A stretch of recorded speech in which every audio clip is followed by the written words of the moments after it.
The Angolan force in the east is not looking too hot. They're pushing out a little bit in the west, but all they're claiming is jungle. The moment they move back, the DRC supply will catch up and reclaim all of it. They did claim one town, the town of Matadi, but that's hardly progress. They've pushed east. They've ignored that town and they just kind of pushed directly up to the capital. So that's actually really interesting. So we can see that they are advancing, and I wonder if the DRC has enough troops that they can put over there to actually stop Angola. I don't see a lot of Angolan troops, so I imagine they could. Yeah. Yeah, the Angolans kind of like stopped, and now they're just stuck in the jungle with the DRC Air Force just picking at them. Mainly, the DRC has a lot of artillery that's working for them here. Yeah, it looks like the offensive by the capital has pretty much just about come to a standstill. Yeah, they're outside the capital. They just need enough troops to actually take the capital. If they do that, it's actually a pretty big deal for them. And this little border is where the entire war seems to be being fought. I don't know. They may just make it. There's no... Looks like there's no garrison inside the problem is the DRC seems to like... I'm only seeing DRC artillery. And when the DRC artillery steps out of their towns to try to push back, it just gets fucked up by all the non-artillery. Well, light infantry actually took Inkisi back, but there's still DRC artillery just being slaughtered. It's an interesting back and forth. Oh, hello, Angolan light infantry spam coming up from the south. They might be able to do this. Let's see. Oh, they're going up and they're gonna meet those MLRs head on. Holy shit. Oh yeah, they got another group of light infantry. Oh my god, where's all this light infantry coming from? Alright, and Kisi belongs to them again. The Angolans have taken that, and they're about to take that other town as well, that other village that's been troubling them. Yeah, they only have freaking artillery. No infantry or anything. Yeah, it's insane. They have all of this MLRs and like nothing else. They have a couple other things, but not enough. And MLRs are going to get slaughtered out in the open. Yeah, they're already being slaughtered. Let me put one of my own spies up here. Put a recon spy. Well, now it's up to the garrisons to hold them back. And the MLRs in the city, which are taking a severe amount of damage. Yeah, the MLRs are being slaughtered right now. It's insane. And there's all of this fucking Angolan light infantry and shit pushing forward. They're mass deploying like a bunch of MLRs to the capital. Where's their offensive units? They have none. Oh my god, the Angolans are just sweeping through. Oh, this one wrong. My other spy. My spy got placed. Wow, that's a lot of Indian AA. Yeah, they're just... It's like the DRC has only been pumping out defensive units and then selling a lot of their defensive units by the looks of it. Dude, I think the capital of the DRC is going to fall. Yeah, I guess I called it wrong. Do you think the aggressors are going to win this then?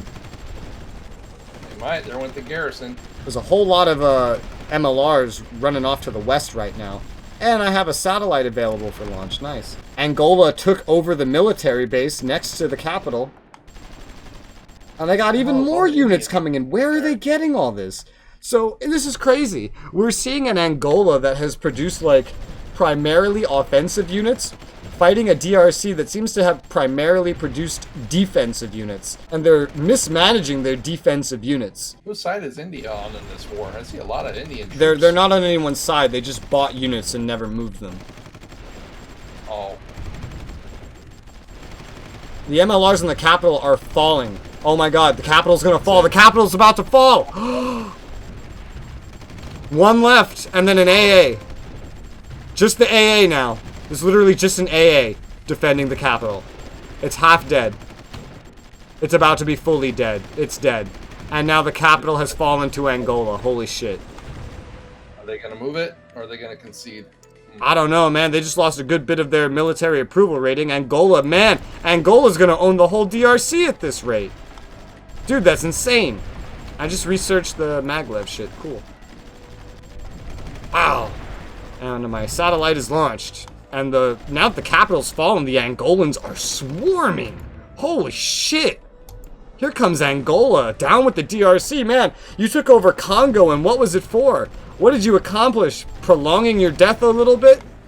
I see the DRC already is swarming. The MLRs are swarming over to the old capital of the Congo, Brazzaville. I think that was the old capital. They're swarming over there from the west. It was the capital was Kinshasa? No, I'm talking about the old capital of Congo, not DRC. Oh, okay. The original Congo. Yeah, they just swarmed a bunch of their MLRs that were over in the west over to the old capital of the Congo. To probably shoot across the river over at the now taken capital. Let's see, have they moved? They have moved their capital all the way to the southeast near Zambia. They made it some random ass town, and now the DRC just declared war on Gabon? What? What the fuck? Fuck. Do you just want to die? Is that it? You realize that Angola's kicking your ass, and then... So let's get this straight. Angola declared war on the DRC. They took the DRC's capital. So the DRC goes, we're going to declare war on Gabon now. Where the fuck is Gabon? It's just to the west. Look just northwest of the capital. It's right there. It's just a tiny country that is not worth anything. Alright, well, it's clear the DRC's not winning this, so I'm going to condemn that war declaration. It's clear that the DRC is not going to win this. Angola has taken their capital, probably eliminated a lot of their military already, and now they just got another country at war with them. Gabon and Angola are going to get a lot of territory out of this. Yeah, for real. Angola, especially. Let's look at the fucking military statistics for these countries right now. The Democratic Republic of Congo? Yeah, dude, they've lost almost 200 troops since the start here. This is Angola's first war. They've killed 158 units, only lost 21 of their own. That's pretty telling right there. And they've even taken some of the DRC's military production now. I mean, that's it. I think that's it right there. We don't need any more spies to know how this is gonna go. We can already see that Angola is pushing east down the road. They seem to have the new capital in their sights. They're headed down towards it. Not moving especially quickly, but they are moving and they are taking land headed down that road. I'm sure Gabon's forces, even though we can't really see into Gabon, I'm sure if they have any forces, they'll be pushing forward pretty soon. They are. The line's changing. It's already hitting their line. Standing out. Yeah, pay attention mainly to along the road. If you see lines changing, it doesn't necessarily mean they're pushing. It could just mean that their supply extends further than the DRC's. Two wars have just started. Angola versus the DRC, and then DRC versus Gabon. Out of nowhere. Like, we just went like a year or two in game, I think, with no war. And then just randomly, a fucking flashpoint erupted. Unfortunately, you know, it's just some African fighting that isn't going to affect very much on the world stage. But, I mean, if this area stays a flashpoint, whoever comes out of here winning and claiming all the land can just get bigger and bigger and bigger until they own most of Africa. And a united Africa could be very interesting to see. Although as a united Africa pushes up north and gets close towards our allies, that could be a little annoying. By the way, I am getting a military alliance, a new one for the first time in a while, with Tunisia.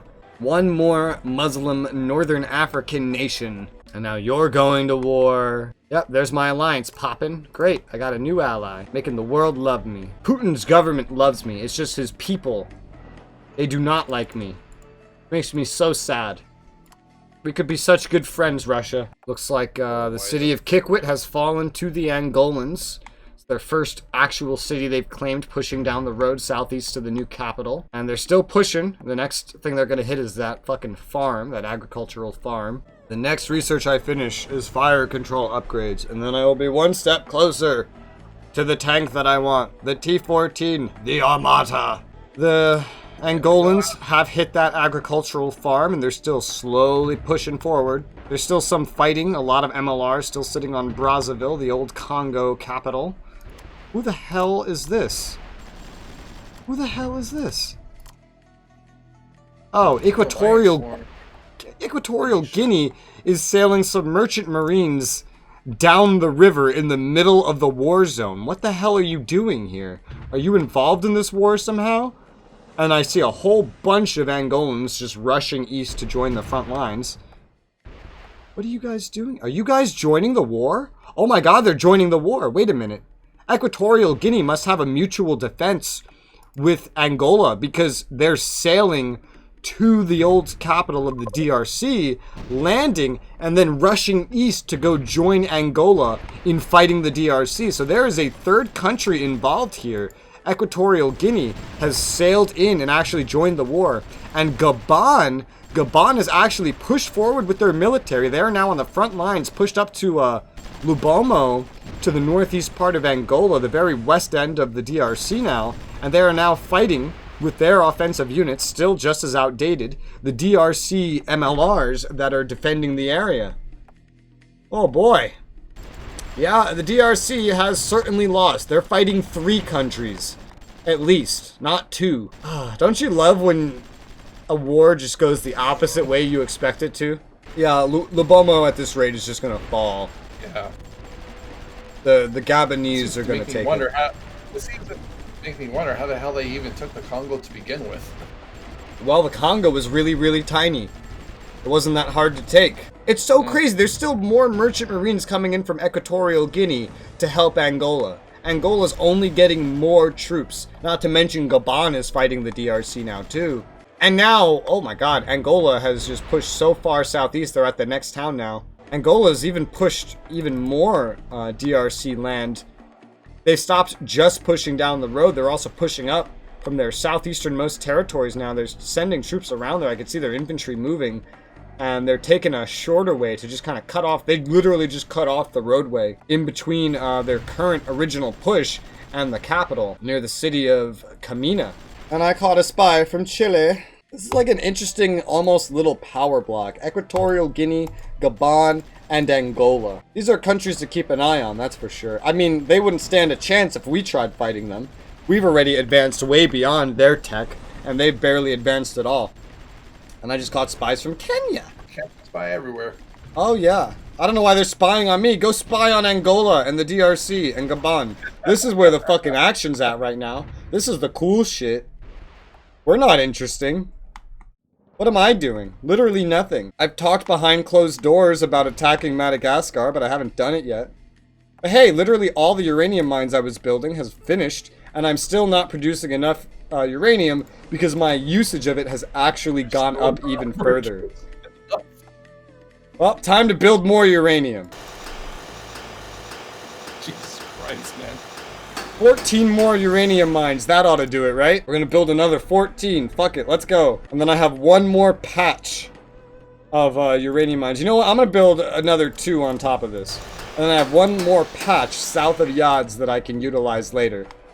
But this really shows, like, I'm already almost out of uranium. What the fuck, dude? So the invasion of Madagascar is probably gonna have to happen soon. Maybe after this war in Africa and your invasion of Sri Lanka is over. Yeah, I'm already getting the troops divided and ready. Make sure you send enough. So Nigeria, they're Muslim, right? They're also rich. Good choice for an ally, yes or no? Yes. Okay, cool, because I can get an alliance with them right now. Oh. Look at you, now you're calling me earlier busy buzzy diplomacy, and now look at you. Yep. I haven't just been building shit. I've had a lot of time on my hands. I've been working on almost every Muslim country that I know of to some extent. And I just got the alliance with Nigeria. I can now see into Nigeria. Their tech, in terms of their military units, is pretty old.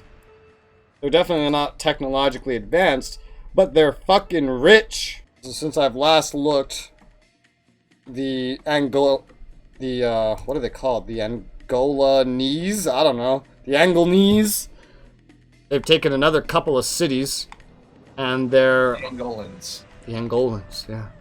They're pretty close to the capital. They're not quite there, but they've made a lot of progress.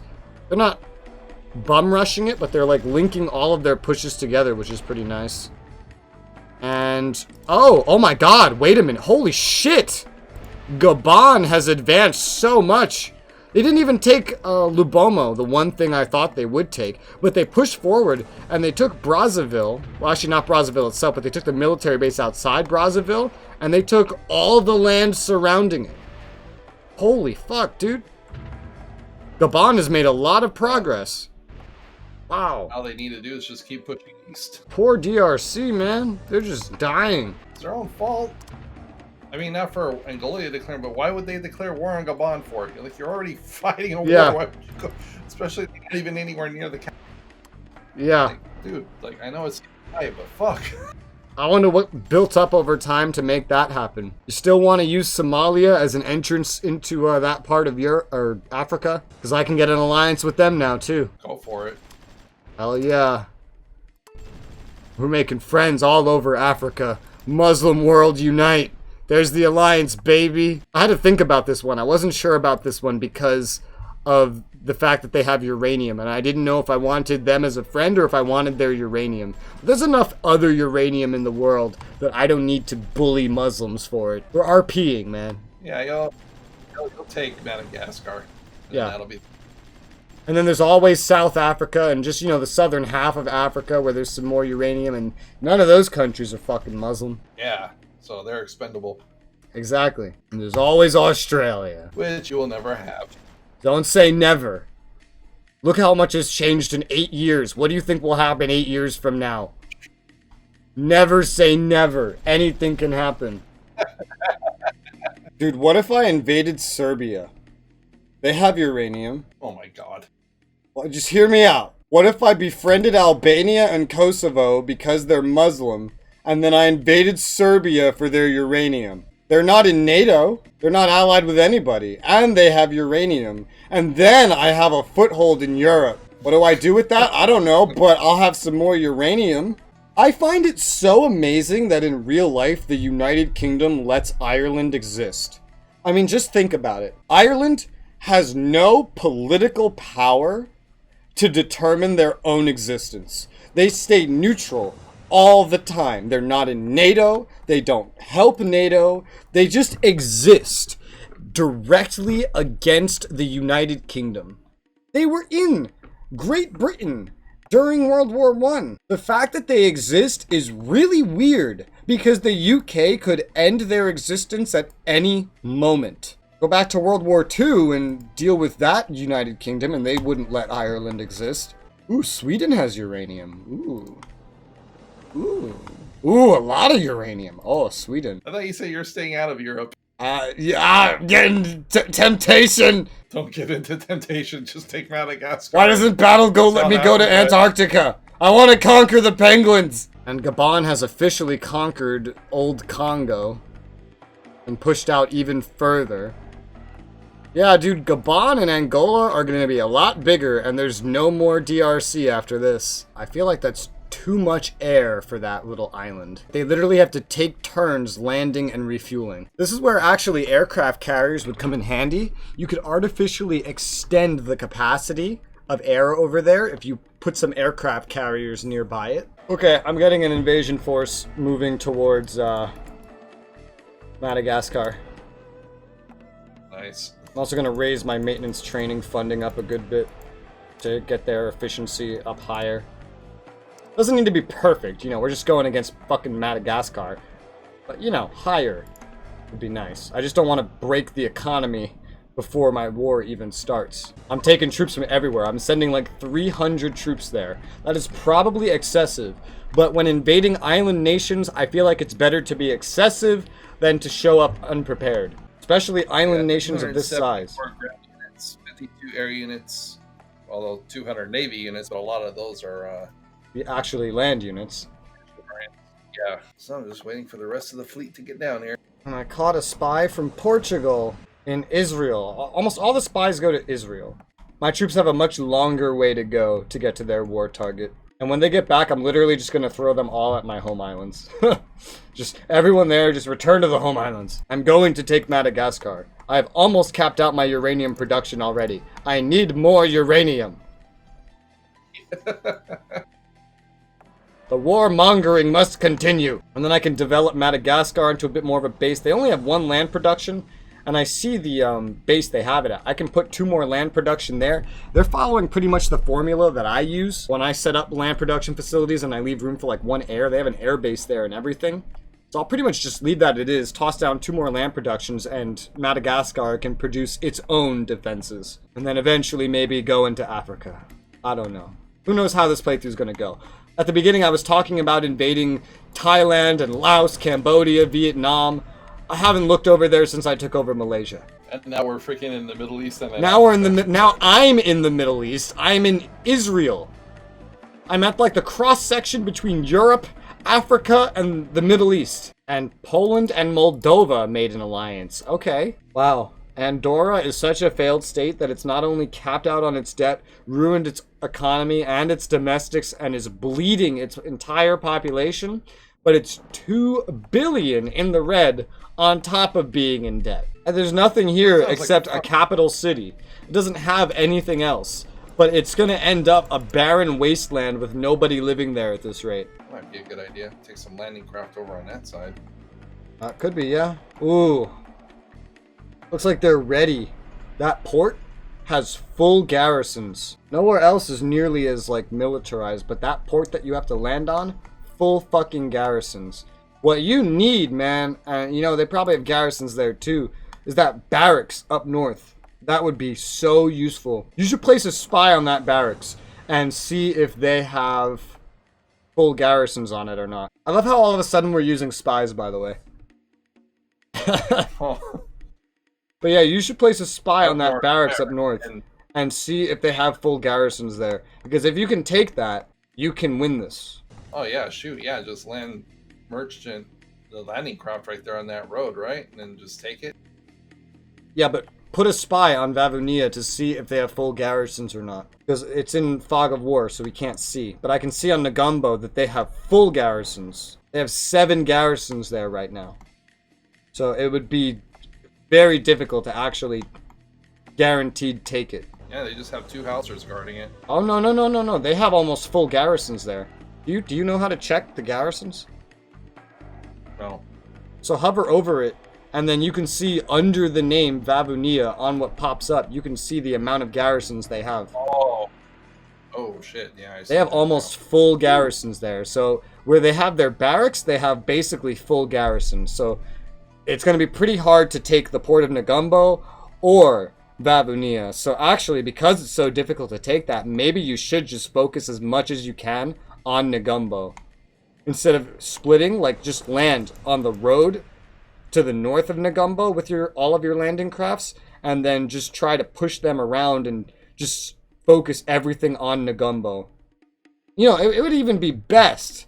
I'm not saying you could easily do this, but it would even be best if you could take all your landing craft, land on that road, like secure Puttalam as a base of supply, and then push so hard on Negombo that you push them off of it, and then land all your troops. That would be like the optimal situation here. Unfortunately, that's not how this works. Well, we'll see what happens. If you could land those landing craft there, secure Puttalam as a base of supply, and then at least get your troops onto Negombo, when they get there, you could maybe move them north off of Negombo, and then they could join your forces in securing like the northern part of the island.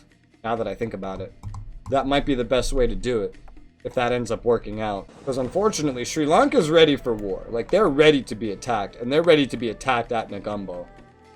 Their capital and a lot of their other cities being right next door, I mean, in that southern part is where most of their troops are located. So long as you can land an excessive amount of troops, take Puttalam, you'll have constant amounts of supplies. You take the northern half of the island, and then, like, you'll have supplies. You could take that military base up there, the barracks at Vavonia, after just landing at Negombo and moving your troops off of Negombo, and then you could go from north to south then.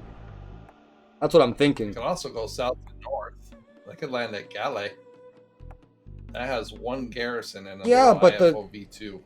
But the thing is, like, you could go south to north, but then you're splitting your troops in half. I'm talking about using all your troops, landing just north of Negombo on the road with all your landing craft, and then the non-landing craft landing at Negombo and moving off of Negombo once they land to meet up with everything that landed with the landing crafts, and then pushing north, taking Puttalam as a base of supply, and then pushing further north up to Vavonia until you get the barracks, and then pushing south from there and claiming the rest of the island like that.